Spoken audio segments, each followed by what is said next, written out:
The broadcast is now starting. All attendees are in listen-only mode. Hi everyone, welcome to your 60-day guided reboot for thyroid. Tonight we'll be talking about sustaining lifelong health and what we need to do moving forward. Just let me know if there's any issues. I'm just going to put you all on. Just organising my windows. Okay, so I am in the Blue Mountains this morning, so my reception seems to be okay. I'm not going to put my video on today. Okay. All right, welcome. I hope you guys can hear me okay, and there's no issues. I think we all know how to participate and ask questions, so we won't bore you with that. Okay, the agenda for this afternoon is a check-in to see how you're going. We'll be talking about longevity. We'll be talking about long-term weight management, the benefits of calorie restriction, eating for longevity, health promoting strategies. We cover some things with hormones, so menopause, PCOS and fertility. These do have a strong tie-in with thyroid, issues across the lifespan and a group discussion. Okay, so let's get into a couple of polls. I've just added a new one, but I would like to see who has experienced issues since adding food back in. Seems to be a few in this group. So I really want to be mindful of that.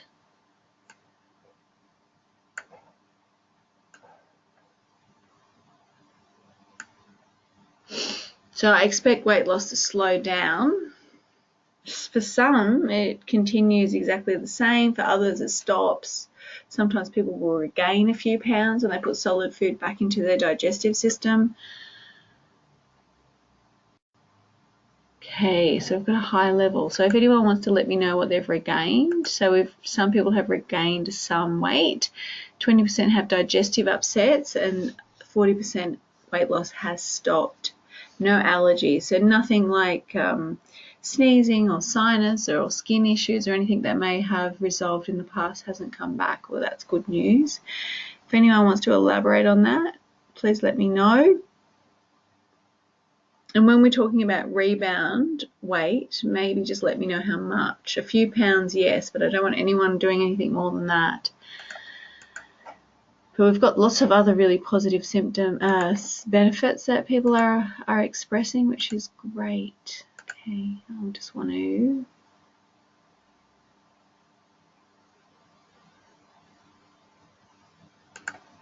So, anyone want to elaborate at all? I'm just looking in the questions box. You guys can hear me okay?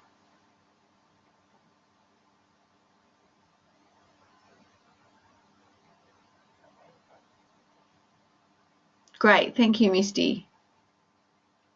Less than 5 pounds gained for me. What did you lose entirely?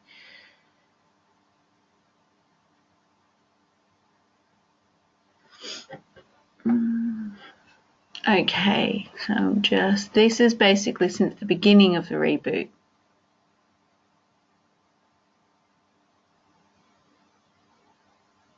Okay, so stubborn weight loss, Lynn, and then you've lost 8 and then gained 3. Okay, Vanessa, sorry, the entire weight loss was 20 pounds. Okay, so you've regained 3.5. Regaining some can be completely normal, happens. We just want to keep an eye. Are you both following the plan as instructed? Just curiously, or are you kind of doing your own thing?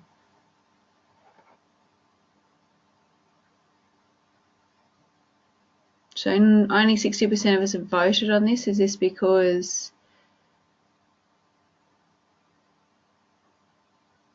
mostly plan? Okay, thanks, Vanessa. Okay, so anyone who's not answering this one, potentially, I'm assuming.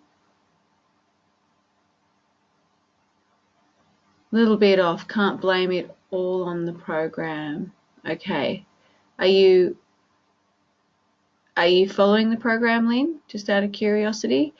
Okay, so we've got 67% have sleep improvements, 33% weight loss, 67% improved digestion, 100% improved energy and mood, and 33% improved skin complexion. Has anyone had anyone comment and ask them what they're doing? Because even if you can't see it, I know other people can because you look at yourself every day. Is anyone struggling with hunger or cravings?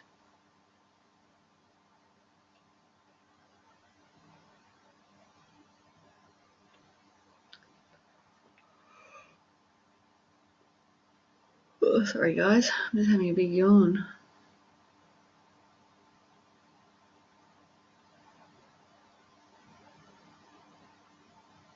Okay, nearly everyone's voted. Okay, so I'm just going to quickly share that. So 50% yes and 50% no. So you're definitely half and half.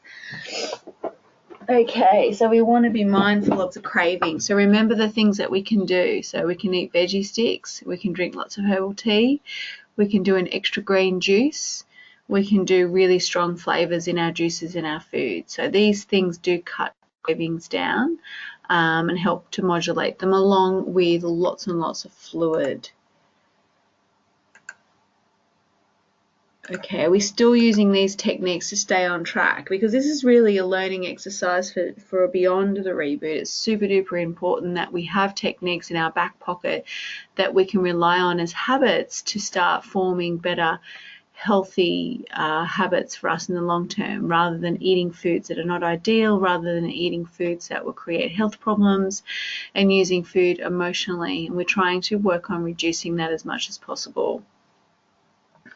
So it's always really important to keep these things in the forefront of your mind, and just creating habits where you have a safe zone, where you feel that there's somewhere that you can go to in your headspace or physically that can help you cope when you are feeling a bit stressed or under the weather, where you would normally fall into a pile of food that might not be ideal. Okay, so we're doing all the things. So definitely many of you are continuing to do these.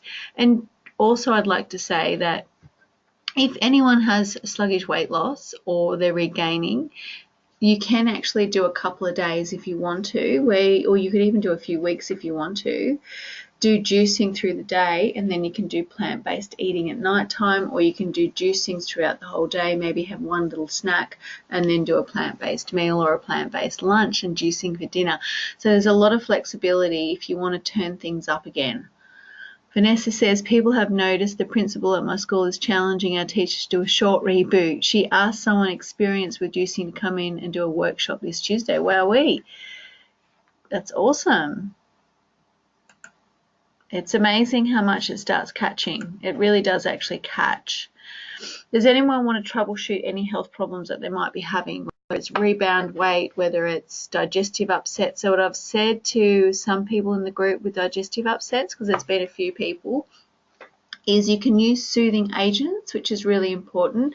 So things like aloe vera and glutamine and slippery elm, these are all really demulcent healing products / ingredients that you can put in to line your stomach to help protect it from any irritation. Other things that you can do is drink chamomile flowers, so doing a coffee plunger just to get a stronger dose of chamomile flowers. If you can get your hands on organic, even better, and just steep them for a long period of time and drink them cooled or warm.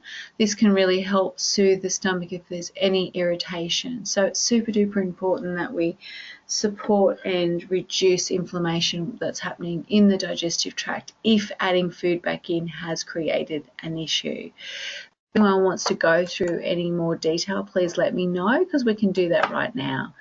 But we'll also talk about longevity. So we know that when we do keep our weight down, we improve our longevity enormously, because the fat around our stomachs, the abdominal fat or the visceral fat, which is the fat inside our rib cage that we can't see, the stuff that bothers us is the subcutaneous fat that sits underneath the skin. This is not the real bad stuff. The real bad stuff is inside our rib cage. So generally, if you've got a lot of subcutaneous fat around the abdominal region, you will generally have a lot of fat internally, and this is the stuff that creates the diabetes, heart disease, increases cancer, because it really fires up all of the inflammation in our body and also creates immune disorders and immune dysregulation, such as Hashimoto's disease. So we do gain weight when we get older. Everyone's established this. The issue is a lot of people excuse excessive weight gain without realizing that it is too much and it isn't ideal. So we really don't want to gain more in our adult life from when we're young unless we're really underweight, but generally the idea is no more than 11 pounds to be ideal, because quite often, your average person is putting on about 2 pounds a year overall. Obviously, it won't be every single year, but they're consistently moving up past certain ages. So people, unfortunately, can gain 20 pounds, 30 pounds as they get older, which is far too much and will have a negative impact on your health. Normal weight gain, for example, is for women. They tend to put on an average of 8 to 10 pounds. So 3.5 to 4.5 kilos per pregnancy, and unfortunately a lot of women don't lose it, and men also tend to put on weight in their 40s and 50s as well. But what we'll do now is we'll just kind of talk about what percentages follow these 4 key health behaviors. So how many people, and this is US based statistics, how many people in the US, and you guys can have a crack at it, eat or consume 5.5 serves of fruits and veggies plus per day. So that means generally in America your guidelines are 3 cups of veggies and 2 serves of fruit per day.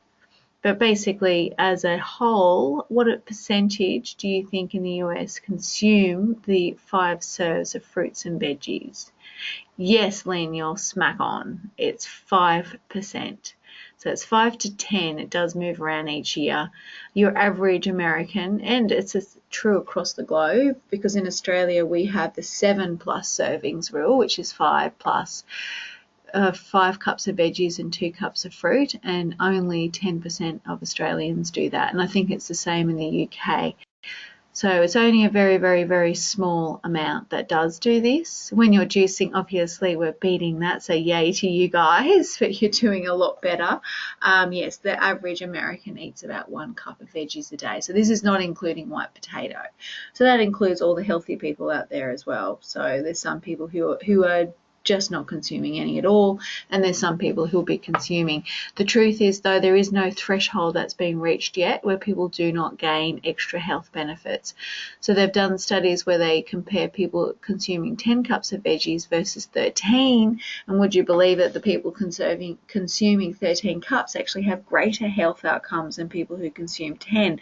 So this is where juicing really has a good handle on it, because you can juice so much produce and consume it so easily, and you can obviously consume things you may not normally, because it can be covered up with a little bit of extra sweet ingredient, beet, carrot, or it can be just a little bit of apple or pineapple or pear, which can make it more tolerable or delicious even.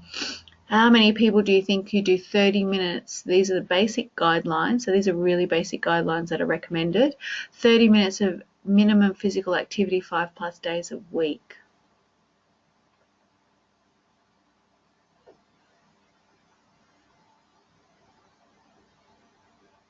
Marlene, you're on the ball. Yes, it's around 20 to 30% of people who do 30 minutes of just movement, physical activity, whether it's a walk, a jog, a swim, the gym, a structured exercise class. How many people do you think are not smoking cigarettes? This one is actually a happy one.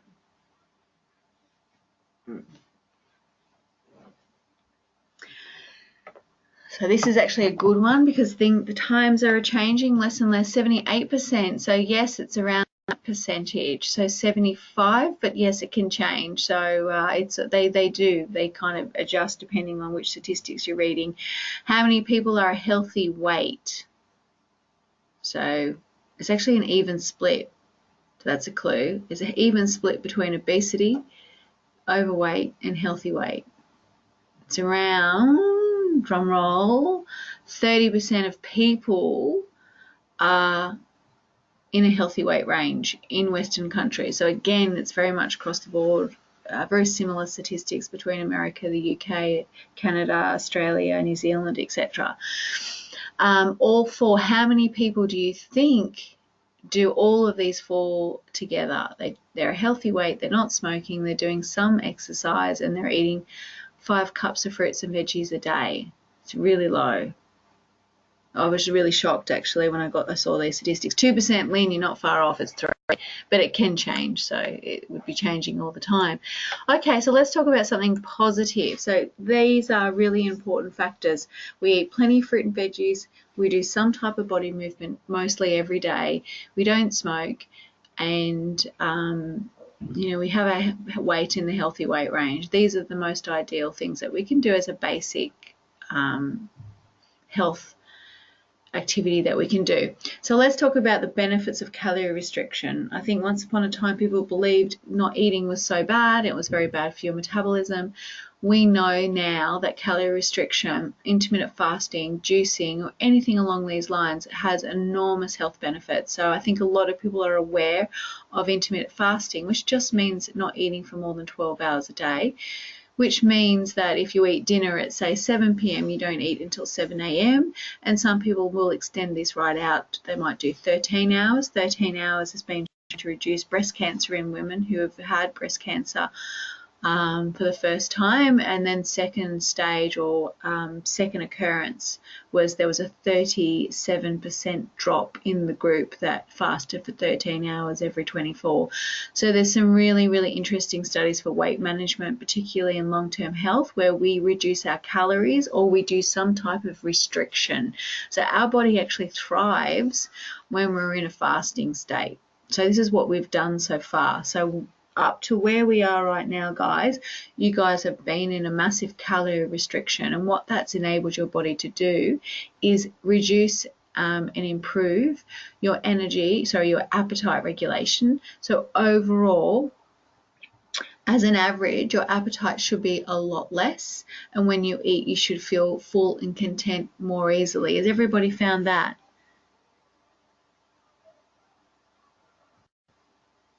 Oh, that question, Anne, autophagy. I actually have forgotten what that means. I'm so sorry. I haven't heard that for a long time.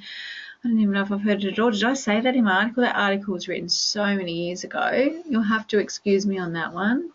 Oh, it's clearing bad cells. Yes, absolutely, we do. So because the juice fasting is not true fasting, because we're still ingesting calories and nutrients, thanks for sorting that out for me, but we're doing massive calorie restriction, which offers the same benefit. So the studies are showing that it's very similar. So if we reduce our calories by 30%, we get a whole host of health benefits. The ones we've listed here are the ones they've proven with studies, so there's going to be a lot more than this. So we get more energy, we have better appetite control, better appetite regulation, better energy balance in the body, and that's the reason why obviously at the beginning people often explain they have poor energy, but that's because their body's basically reorganizing how it's sourcing its energy. It's having to go and get it and break up its fat stores. So that takes a kind of a few days sometimes for the body to remember how to do that. There's some really important studies showing that when we do periods of fasting and calorie restriction, our immune system actually starts to improve its function to fight mutated cells as well as pathogenic cells. So anything like cancer formation, the immune system seems to identify them more appropriately when there's some type of regular fasting going on or calorie restriction. So it's almost like our body goes into a healing state when we're not eating so much all the time. When you're actually eating a lot of food, it puts your body into a level of toxicity. It's a great strain to be digesting all of the time. When we give our bodies a break from breaking foods down and our bodies start to actually run on fat, which means our stored fat, it actually starts to upregulate a lot of the activities that can kind of become sluggish when we're eating consistently. So any culture through the history of time has always included fasting for healing. So whether it's Ramadan, whether it's fasting state in any type of culture, and they all have them, where we lose our appetite when we're getting sick. This is because our body doesn't want to be digesting food when it's trying to heal and support immunity. So when we lose our appetite when we're sick, this is a really important part of the healing process. So soups and things like that can be okay, but we certainly don't want to eat a lot of food when we're unwell. So it reduces inflammation. So this is where people start experiencing the arthritic pain start to go away, back pain, muscle pain, you know, where people start. I think when you mentioned that you're weightlifting more easily, that's because a lot of the cellular muscle inflammation has come down considerably. It may support, so the studies are indicating that it may support a healthier microbiome, which is the good flora in our guts, which is an underlying issue in autoimmune disease. So we're doing some really big positive changes and shifts that are occurring. Telomeres, these are the things that sit on the end of the protective caps of our DNA. So it actually protects our DNA from damage when we go through calorie restriction. So it has a really strong anti-aging benefit. So not only are you feeling better and looking better, you're actually improving your longevity in the bigger picture because you're improving your DNA structure. So it's protected. So telomeres are like little protective caps on the end of our strands. And also what happens when we do lose weight, and I think everyone knows and has experienced that they may have had a drop in body temperature. This is usually a sign that you are actually losing weight. Okay, so that's just really some. So how do we eat for longevity? We really want to encourage you guys to eat a plant-based diet.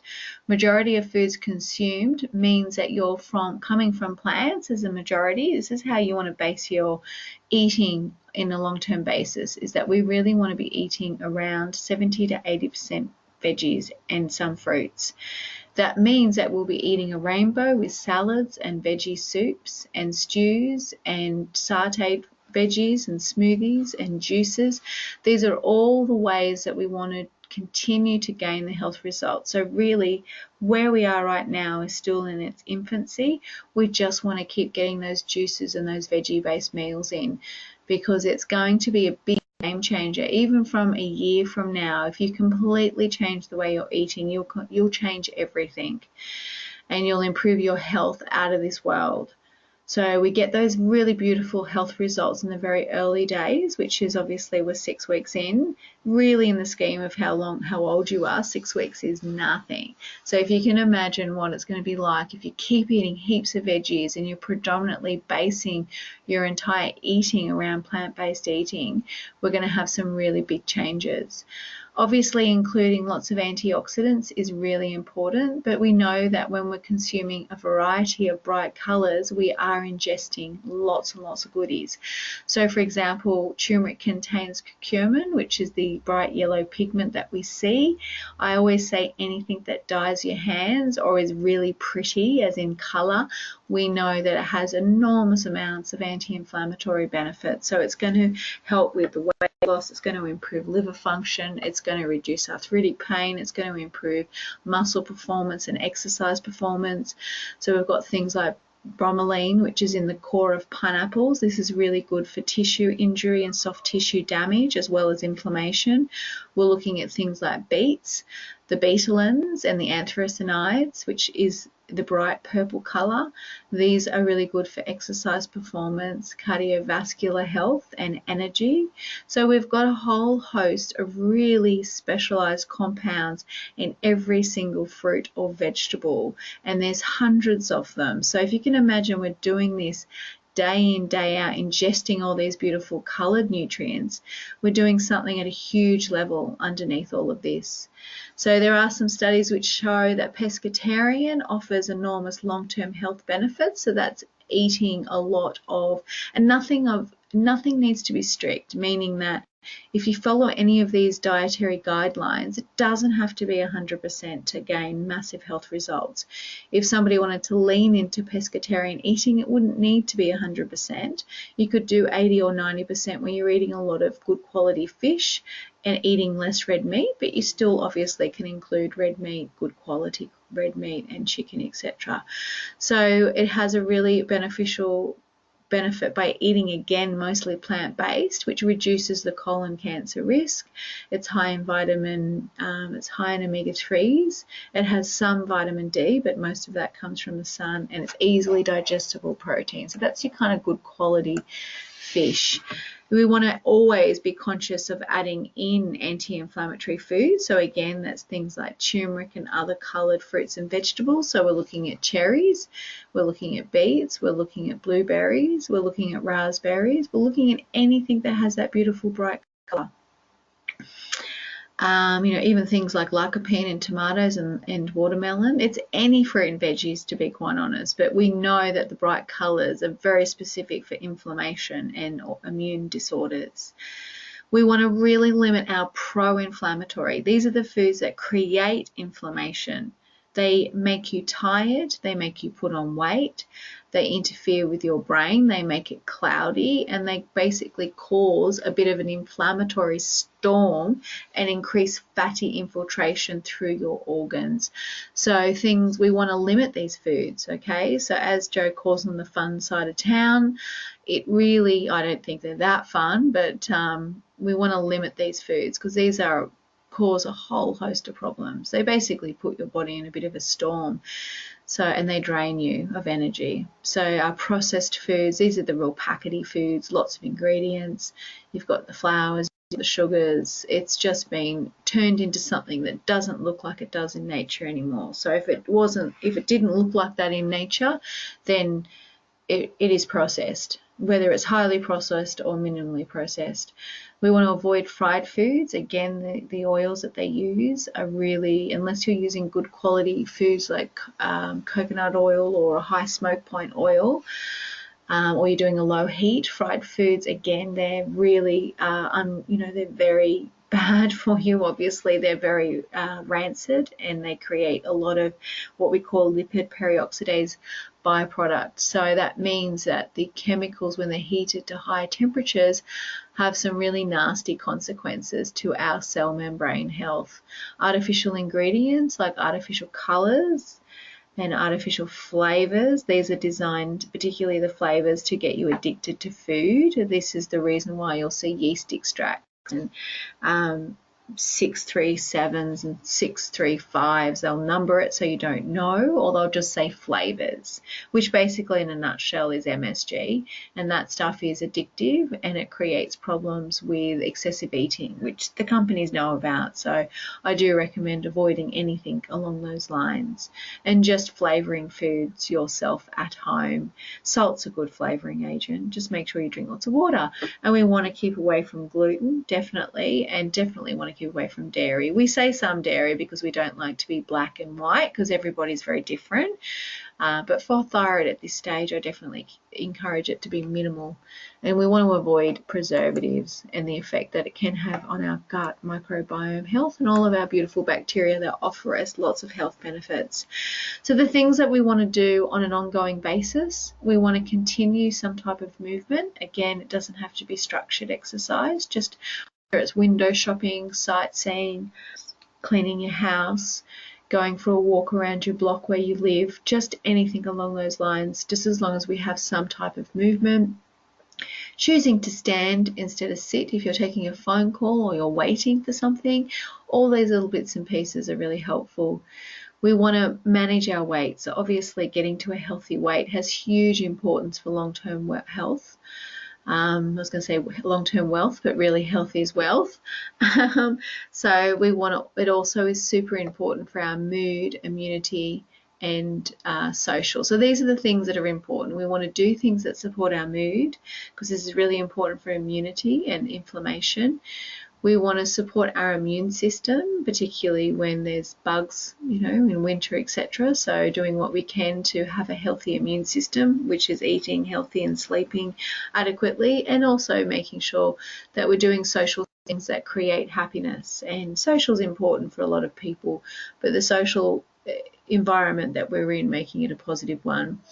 And then we want to be determining age-appropriate activities. So when we're younger, it might be more vigorous exercise. When we're older, it may be things like Tai Chi and swimming that are a little bit more kind to the joints. We want to be mindful of getting adequate sleep. We want to keep our cortisol down. We want to keep it in a healthy level, I should say. This can affect our well-being, our weight, our mood, our sleep. So that's our stress. We want to be mindful of our weight management. That's repeated, I just realised. We also want to do things that help with stress management on a long-term basis, rather than doing nothing, expecting us to be happy, really taking the point of view that happiness is a choice and how we see things is a choice. So doing things like guided meditations, yoga, anything that helps us to slow down on a day-to-day basis has a hugely important effect on weight management and health. So when we get very, very stressed, the thyroid is very susceptible to stress. Maybe I haven't, stressed that enough, but most of the time I see thyroid problems ignite or aggravate. It is normally around some type of emotional or physical stress period. So you can have somebody who's got a thyroid brewing away quietly, and then something stressful happens, whether it's a new job, a relationship breakdown, moving house, someone's sick, worrying about kids, family members, etc. If it's acute enough, quite often I'll see that set a thyroid problem right off. So it's really important to have techniques for stress management happening in your life regularly. So when a stressful event does come up, you've got these techniques that you naturally fall into. Sorry, I don't know why I'm so croaky. I think I need a bit of water. Purpose and passion. So these are the things that make you happy, the things that give you aspirations and passion and feeling good. These are also really important for stress management. So if we're kind of contributing to things that make us happy, whether it's building that veggie patch, whether it's gardening, whether it's walking in the sunshine, whether it's spending time with loved ones, whether it's activities, hobbies, exercise, anything, and there's obviously more than one thing that makes us happy, but all the things that we partake that makes us feel happy are really super duper important for all of those reasons. Okay, so a little bit, I'm going to go get a sip of water, excuse me.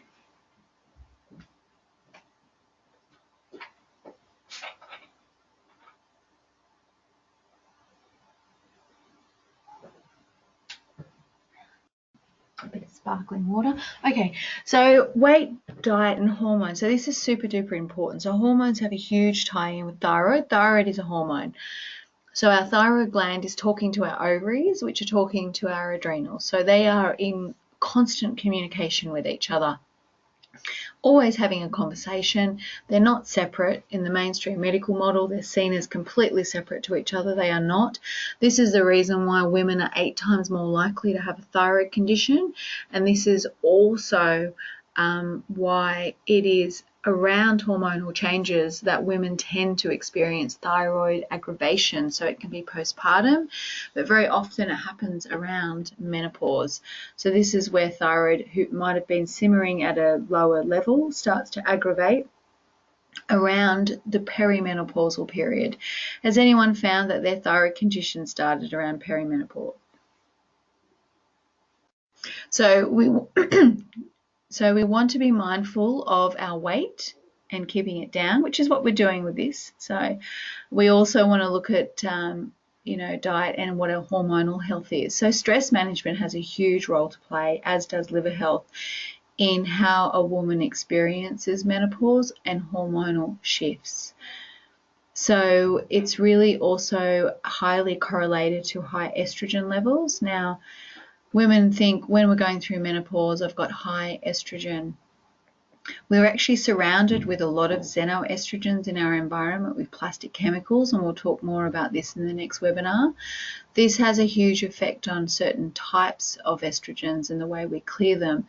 And when we have sluggish thyroid function, our ability to clear estrogen becomes reduced, and we also can start overmaking it. Even if we're suffering with estrogen deficiency, it's usually different balances because we have 3 different types of estrogen in the body, so it's really a balance. So everything we're doing here, we're actually working towards hormonal balance. That's something that ties in with thyroid. So clearing our bowels regularly, keeping our bowel microbiome healthy, they have a really important role to play with getting rid of excess estrogen. We'll talk more about plastic contamination in the environment and what we can do for ourselves to reduce that as much as possible. Doing all these nutrients also supports liver detoxification. So there are certain compounds in fruits and vegetables, which I've shared in articles, that particularly help with phase 2.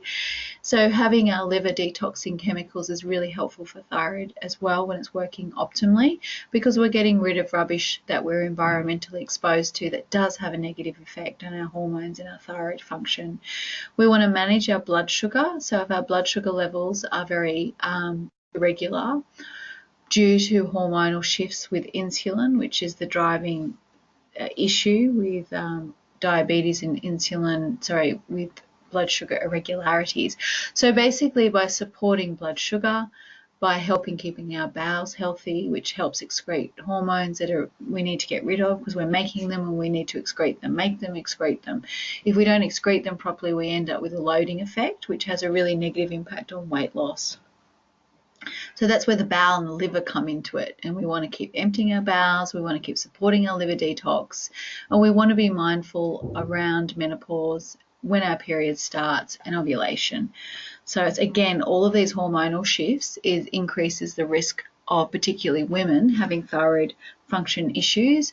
For men, it can be wrapped up around their testosterone production as well. So we want to be mindful of eating for blood sugar if that is an issue. If anyone has prediabetes, insulin resistance, easy weight gain, particularly around the middle of the body.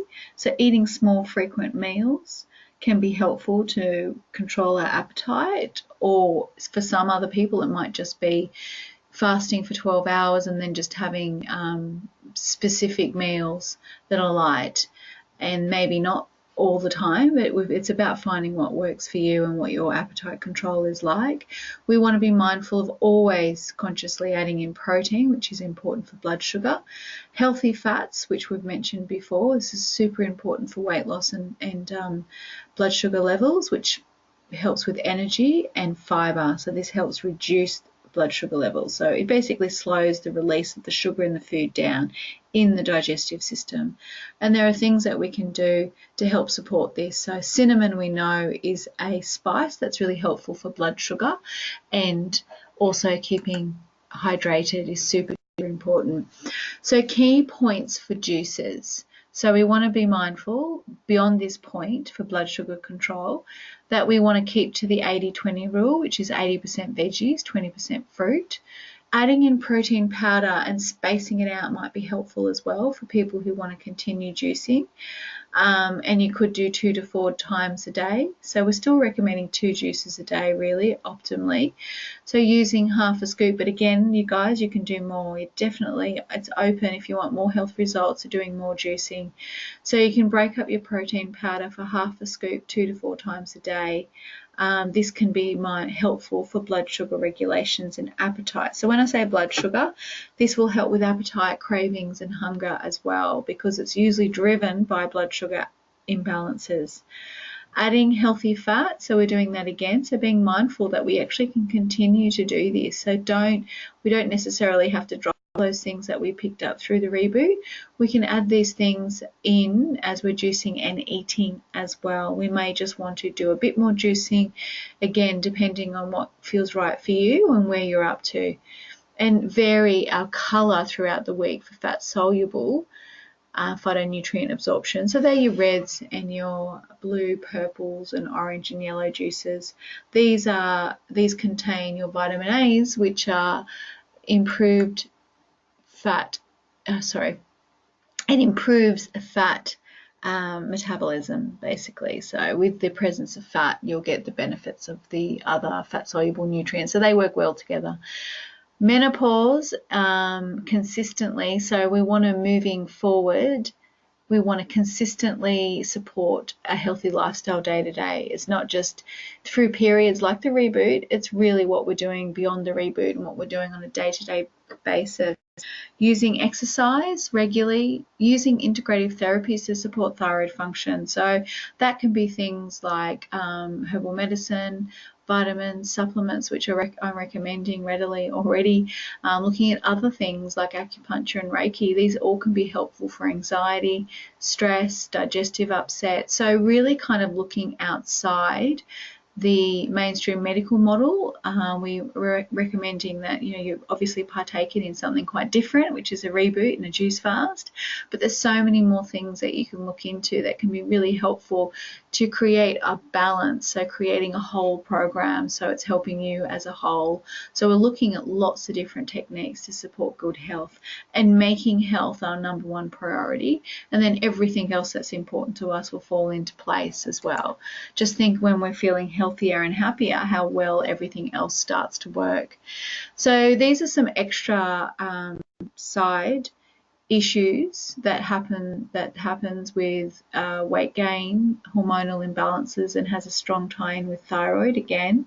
So PCOS is something that occurs to women when they have many cysts around their ovaries, which ties up with not ovulating adequately and having poor hormonal balance, and also fertility.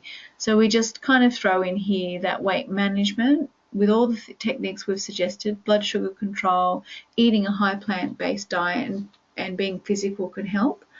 We know that plant-based diet improves fertility in men and women. Now, fertility may not be on your agenda, but anything that improves fertility improves general hormonal health, which has a huge tie-in. So we know that a diet high in antioxidants and inflammation and anti-inflammatory benefits improves sperm health, as well as blood sugar control and hormonal insulin resistance. So it helps with a healthy hormonal cycle. So we also know the Mediterranean diet has a really helpful benefit on fertility and hormonal balance, where we're doing fish as a primary protein source over excessive amounts of red meat. And it helps reduce insulin resistance associated with diabetes and infertility. So what we're doing here is not just helping the thyroid, we're helping a lot of things that are going on potentially. Hormonal balance, menopause, fertility, and we're looking at how we're supporting you on a long-term basis and what our recommendations are for you in the bigger picture beyond just thyroid health. So it's all tied up with each other. Balancing blood sugar, energy, hunger, weight control, hormones, menopause, thyroid, they're all completely interlocked with each other. So what we're doing here is helping rebalance everything. We're helping to support good hormonal health, good cell receptor sites, so we pick up those hormones in our cells and utilize them appropriately. But the way we know that we're getting better is energy, is all those little signs and symptoms of things like the muscle recovery that you mentioned, Lynn, or the arthritic pain's gone down, or we're getting out of bed earlier, or our brain functions improved, we feel clearer, we feel more switched on. These are all the things that where we can see with evidence based on how we're moving along that we're going in the right direction. Even if there is some weight loss stalling or rebound a few pounds, etc. As I said, you can just clean that up with doing a few extra juicing days, adding more juices, again, just kind of giving it a bit of a shuffle if need be, and you want to continue to maintain and also continue to gain more results. So we're making all of these really positive shifts and being mindful of all those signs and symptoms that we are moving in the right direction and we're doing well, which you guys are definitely doing well. And even just asking me questions, etc., tells me that. Any questions, guys? So that brings us to the end of our longevity. So the importance of calorie restriction, the importance of hormonal health, the importance of stress management. Having lots of colourful foods has an enormous benefit on anti-aging as well as the calorie restriction. So having this period that we've committed to has done so many things underneath the hood of the car, basically, in our engine. So in our next webinar will be on lifestyle, and we'll be talking about environmental contaminants, so being mindful of what we could be potentially exposed to in our home environment, cleaning, skincare, cooking, all the things that we know are problematic for thyroid. So there's even some more information recently about plastic chemicals being a really big issue due to the phthalate content. So lots of things that we can do to reduce our exposure and also to help with our detox capacity. So again, that's all the antioxidants we're ingesting, improving our liver detox capacity to get rid of a lot of environmental contaminants that are influencing our thyroid and have been shown to have a negative impact on thyroid health and increasing inflammation in the body. All right, so has anyone got any questions? So that one's on the 18th of May at the same time. So again, congratulations on your day 43. You're all doing really, really well, and thanks, Ed, for joining me tonight. If that brings you no questions to the table, then I'll let you guys get on with your evening. And remember, please feel free to up the ante on your juices, as you know, as well as your eating, or just make some shifts if you want to, and things are not moving in the direction as fast as you would, we can certainly just fall back into some extra juicing. Okay, well, I'll let you guys go then if there's no questions. Thank you very much, and I will speak to you guys at the next webinar, and obviously chat to you in the news feed, and let me know if you've got any questions that you think of later. Let this mull around. Okay, guys, have a nice evening and day.